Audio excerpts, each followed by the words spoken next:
Clifford Joseph Harris Jr., better known as T.I., Grammy Award winner, hip-hop superstar, Hollywood actor, and the king of the South. Now meet his alter ego, Tip. Rubber band man, grand hustler, urban legend, convicted felon. These two personalities epitomize the rapper's rise from the street. While Tip was slinging rocks on the block before his 13th birthday and carrying that heat for protection, a young T.I. found solace in hip-hop, using his struggle as part of his lyrical ammunition. Then I started rebelling, began carouseling, the littlest thing on the corner with a Mac and left. As the years passed, Tip fell deeper into the dope game, while T.I. honed his skills in the studio. Slinging slabs, trapping hard, moving heavy. Arrested at 17 for cocaine possession, signed at 19 to his first record deal. T.I. has proven to be an undeniable star in the rap game, while Tip can't seem to shake the streets that raised him. I came from a time and a place where the things that these rappers are saying, I was doing, so I could still be out there doing. You lucky that I'm only up here saying. Though he sold millions of records, he remains a fixture in the legal system. This divide between hustling on a corner's trap and becoming a future hip-hop mogul has created one fascinating question. Who's here for the long haul? T.I. or Tip? Thanks for coming out, man. Hey, thanks for having me. You got a lot going on in your life right now. Yeah. How are you feeling? Are you humbled? Are you bitter? Are you hopeful? Are you feeling blessed? I guess it's fair to say I'm humble as well as blessed. I'm not bitter in any way. Just looking forward to the rest of my life. I feel like in life, you know, a lot of times you got to accept responsibility for the part you played. And me being the head to my body, you know, and the owner of my operation, you know, I got to accept the responsibility for myself and, you know, and progress, move forward rather than look backwards. But let me ask you about, because you have run afoul of the law before. Sure, yeah. What is it in your life or your character, your situation that has led to that happening a bunch of times?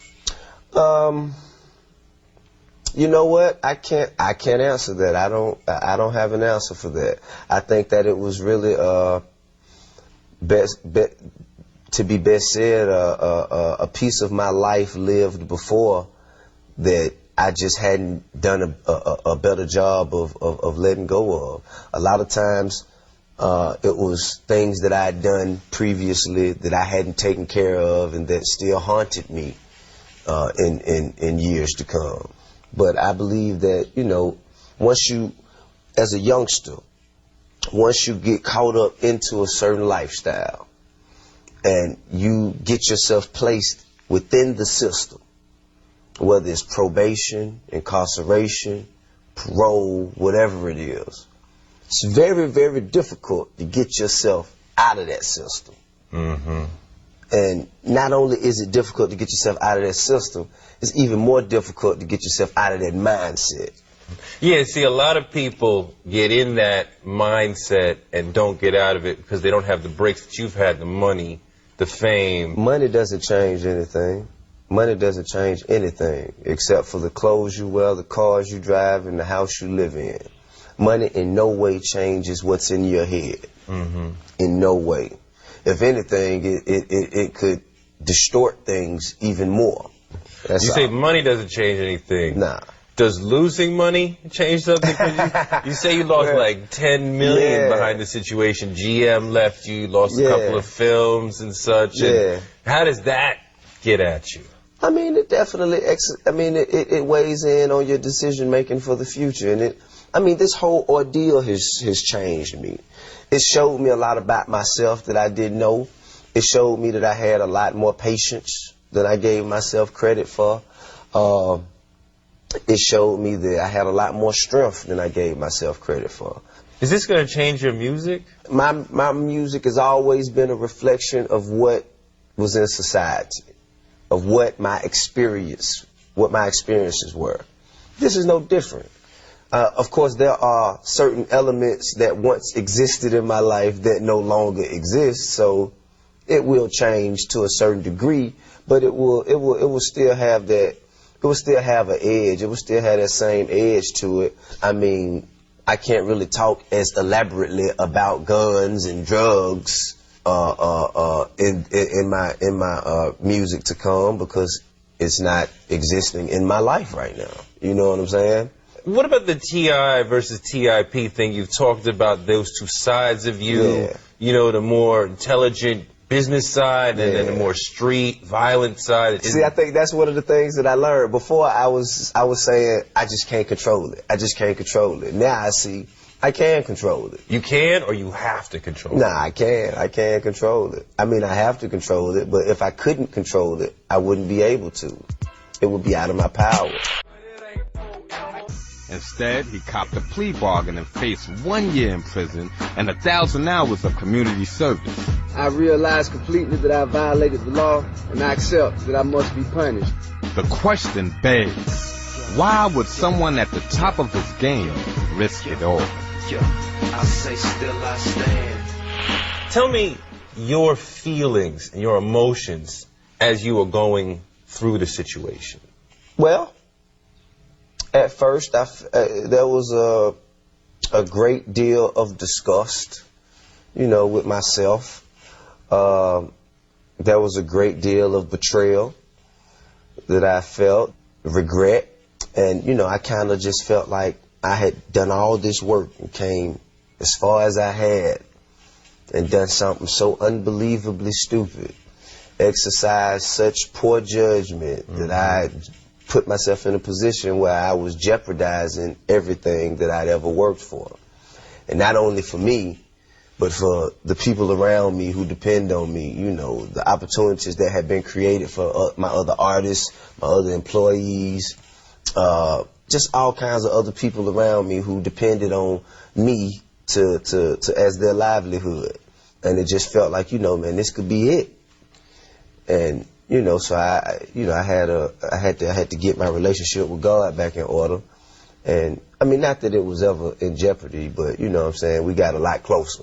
It's interesting though, you blame a lot of it on yourself. Absolutely. I must be a man and stand up and accept responsibility. I exercise extremely poor judgment, and for that I must, you know, be willing to pay whatever price that comes before me. And you had everything. Why risk it all? Well, I'm gonna tell you something now. I will not go, you know, in extreme detail, you know, but I will say that you know, my priorities were not in perspective at the time. Of course, you know, everyone knows I've had, you know, some troubles as far as violence in my life, you know.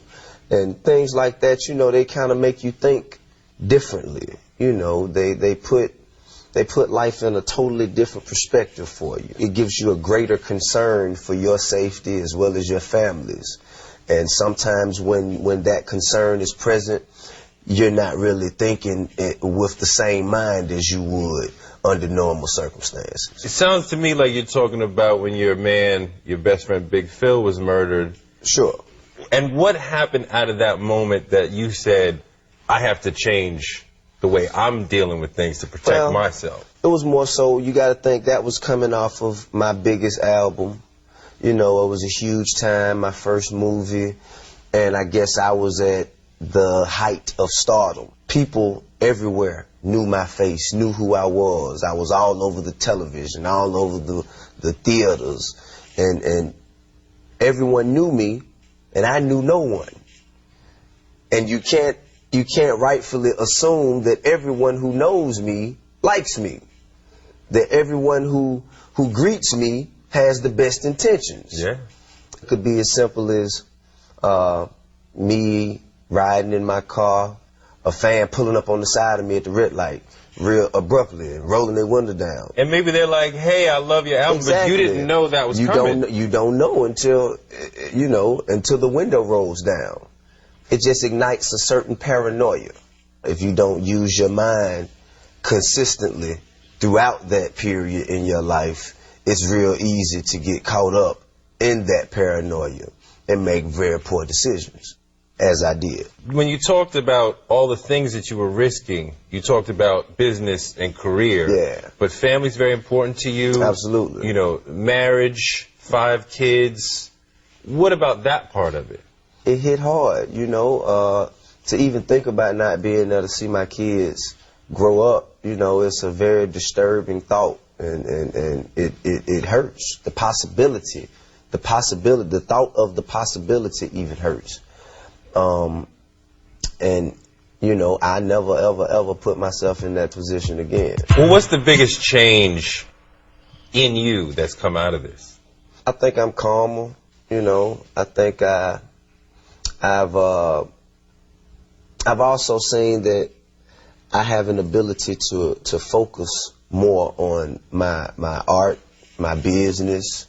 A lot of times the clubs and, you know, the other things that we do to celebrate and for fun, it can distort all of our other abilities. Mm-hmm. And I think that right now, man, you know, with a clear head, you know, with a calm spirit, I'm able to maneuver a lot better. How did you explain to your kids what was going on with you? I just told them that Daddy had made a mistake and we're going to have to work back to where we were. We're going to have to work hard.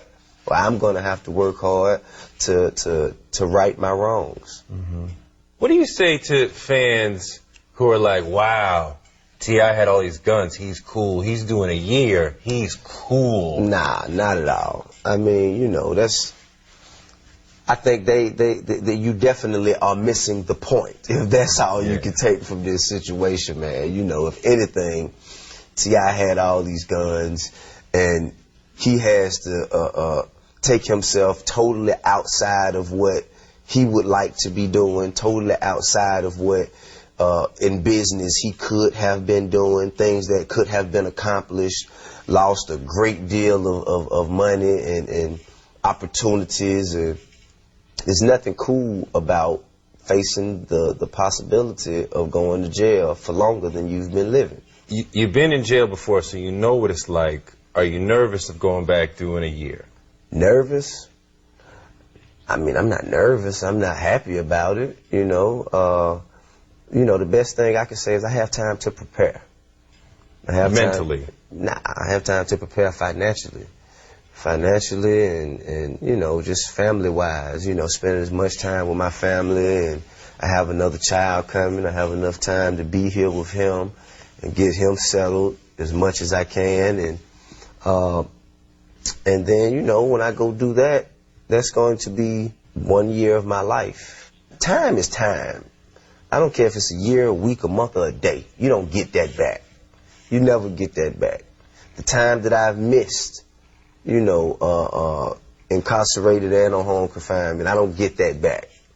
You know what I'm saying? I can't get back my performance at the 07 BET Awards. Yeah. I never get that back. Yeah. You're speaking to a lot of at-risk youth about being nonviolent and changing their ways. Yeah. When they look at your past, it's kind of like, well, why should they listen to you? Well, because I made it through all of that.